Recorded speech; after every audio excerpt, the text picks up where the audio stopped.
Hello, welcome back to my mini vlog. ಇವಾಗ ಎಲ್ಲ ಕಡೆ ಮಳೆ ಅಂದರು, ಮಳೆ ಯಾವಾಗ ಬರುತ್ತೆ, ಯಾವ ಟೈಮಲ್ಲಿ ಬರುತ್ತೆ ಅಂತಲೇ ಗೊತ್ತಾಗಲ್ಲ. ಮಳೆ ಮಾತ್ರ ತುಂಬ ಚೆನ್ನಾಗಿ ಬರ್ತಾಯಿತ್ತು. ಹಾಗೇನೆ ಈ ಮಳೆ ಜೊತೆ ಬಿಸಿ ಬಿಸಿಯಾಗಿ ಏನಾದರೂ ತಿಂದರೆ ತುಂಬ ಚೆನ್ನಾಗಿರುತ್ತೆ ಅನ್ನಿಸ್ತು. ಸೊ ಅದಕ್ಕೋಸ್ಕರ ನಾನು ಆನಿಯನ್ ಪಕೋಡ ಮಾಡೋಣ ಅಂತ ಪ್ರಿಪೇರ್ ಮಾಡ್ತಿದ್ದೆ. ಅವರು ಕೇಳಿದ್ರೆ ಏನಾದರೂ ಬಜ್ಜಿ ಬೋಂಡ ಮಾಡು ಅಂತ. ಯಾವಾಗಲೂ ಬಜ್ಜಿ ಬೋಂಡ ತಿಂದು ಬೋರ್ ಆಗೋಗ್ಬಿಟ್ಟಿತ್ತು. ಸೊ ಇವತ್ತು ಆನಿಯನ್ ಪಕೋಡ ಮಾಡ್ತಿದ್ದೆ. ಅವರು ಕೂಡ ಫನ್ ಮಾಡ್ತಾಯಿದ್ರು.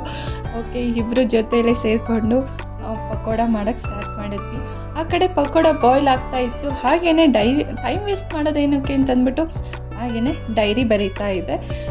ಸೊ ನೋಡಿದ್ರಲ್ಲ ಎಷ್ಟು ಚೆನ್ನಾಗಿದೆ ಬಿಸಿ ಬಿಸಿ ಪಕೋಡ ಜೊತೆಲಿ ತಂಪಾದ ಗಾಳಿ, ಮಳೆಯಲ್ಲಿ ಬಿಸಿ ಬಿಸಿ ಪಕೋಡ ಜೊತೆ ಕಾಫಿ ಟೀ ಕುಡಿತಾ ಇದ್ರೆ ಬೆಸ್ಟ್ ಕಾಂಬಿನೇಷನ್ ಅಂತಲೇ ಹೇಳ್ಬೋದು. ಫುಲ್ ಎಂಜಾಯ್ ಇತ್ತು ಈ ಈವ್ನಿಂಗ್ ಅಂತೂ.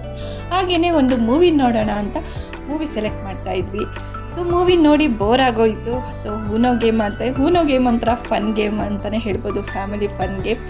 ಯೂನೋ ಗೇಮ್ ಮಾಡಿ ಇವತ್ತಿನ ಈವ್ನಿಂಗ್ ಈ ಥರ ಸಿಂಪಲ್ಲಾಗಿ ತುಂಬ ಚೆನ್ನಾಗಿ ಎಂಜಾಯ್ ಮಾಡಿಕೊಂಡು ಟೈಮ್ ಸ್ಪೆಂಡ್ ಮಾಡಿದ್ವಿ.